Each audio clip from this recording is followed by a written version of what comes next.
Menjelang Pilkada serentak, Kejari Prabu Mulih mengambil langkah proaktif dengan mendirikan Pos Sentra Penegakan Hukum Terpadu atau Gakumdu.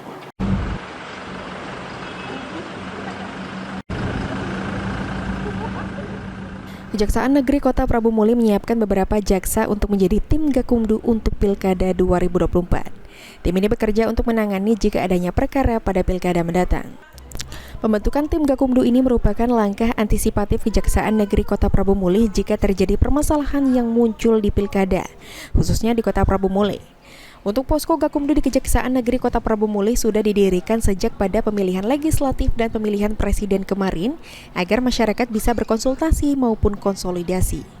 Kepala Kejaksaan Negeri Kota Prabu Mulih, Kristia Lutfia Sandi, menghimbau untuk para ASN khususnya yang ada di Kota Prabu Mulih untuk netral dalam pilkada calon wali kota dan wakil wali kota maupun calon gubernur dan wakil gubernur Sumatera Selatan.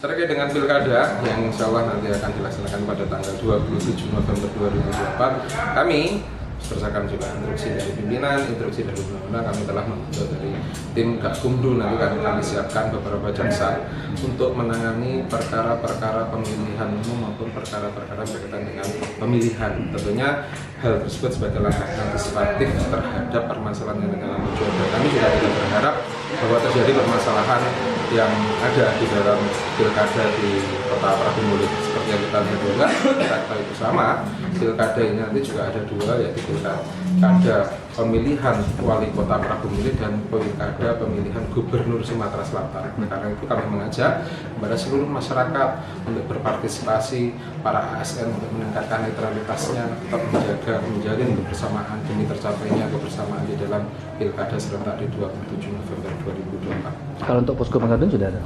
Posko untuk pemilu kita sudah ada di bawah, itu sudah terbukti mulai dari kemarin Pileg dan Pilpres kami sudah ada di bawah dan bisa masyarakat untuk melakukan tempat